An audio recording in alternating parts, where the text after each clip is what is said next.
සමාගම විසින් ලෝක ප්‍රකට විද්‍යුත් රථ වාහන සන්නාමය වන BYD සන්නාමය යටතේ මෙරට පළමු වරට පරීක්ෂණ දහවන වැඩසටහනක් පසුගියදා හඳුන්වා දුන්නා.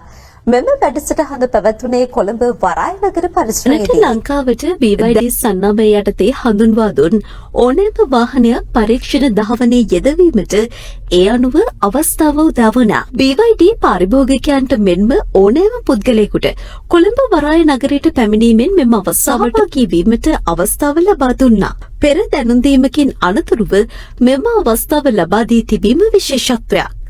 මේ වන විට BYD සමාගම මෙරටට වාහන 6ක් හඳුන්වා දී තිබෙනවා. එම සියලු වාහන මෙහිදී පරීක්ෂණ දහවනයන් සිදු කිරීමට පාරිභෝගිකයන්ට අවස්ථාව උදා වුණා.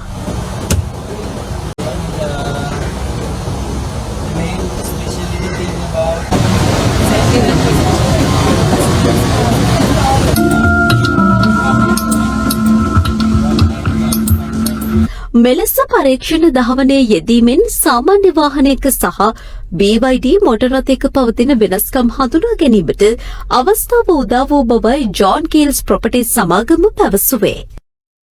අපේ පළවෙනි පාට ජෝන් කිල්ස් ආයතනයේ BYD සන්නාමය යටතේ පළවෙනි ටෙස්ට් ඩ්‍රයිව් ඉවෙන්ට් එක. අපේ කස්ටමර්ස්ලාට හරි අපේ වාහනේ එලෝල් නැති ඕන එක්කෙනෙක්ට ස්ලොට් එකක් බුක් කරලා ඇවිල්ලා අපි ගාව දැන්ට අපි ලංකාවට ඉන්ට්‍රොඩියුස් කරලා තියෙන ඕනම වාහනයක ටෙස්ට් ඩ්‍රයිව් එකක් කරන්න පුළුවන් පෝට් සිටි එකට ආවා. BYD ආයතනයෙන් දැනට අපි හැච්බැක් ඉඳලා අපේ BYD ඩොල්ෆින් ඉඳලා හයිබ්‍රිඩ් පිකප් එකක් දක්වා වාහන 6ක් දැනට ඉන්ට්‍රොඩියුස් කරලා දීලා තියෙනවා. ඒ වාහන 6ෙම අද ආවොත් එහෙම ටෙස්ට් ඩ්‍රයිව් එකක් කරගන්න පුළුවන්. දැනට බලද්දි ලෝකයේ BYD තමයි ඉලෙක්ට්‍රික් සහ ප්ලග්-ඉන් හයිබ්‍රිඩ් වාහන වලින් ඉදිරියෙම ඉන්නේ. එතකොට අපේ ගාව තියෙනවා full electric BYD Dolphin, BYD Atto 3, BYD M6. ඊට අමතරව ප්ලග්-ඉන් හයිබ්‍රිඩ් වාහන අපි ගාව තියෙනවා BYD Shark 6 and BYD Sea Lion 6. එතකොට ඒ වාහන දෙක ඇවිල්ලා ලංකාවට ඇත්තම අලුත් ටෙක්නොලොජි එකක්. අපේ ලංකාවේ කලින් තිබ්බ ප්ලග්-ඉන් හයිබ්‍රිඩ් වගේ නෙමෙයි. බැටරි සහ මෝටර්ස් ඊට වඩා තාක්ෂණ ඇතින් සෑහෙන ඉස්සරහින් තියෙන්නේ. ඉතින් ඒ වගේ වාහනයක් එලෝලා බලන්න පුළුවන්. මොකද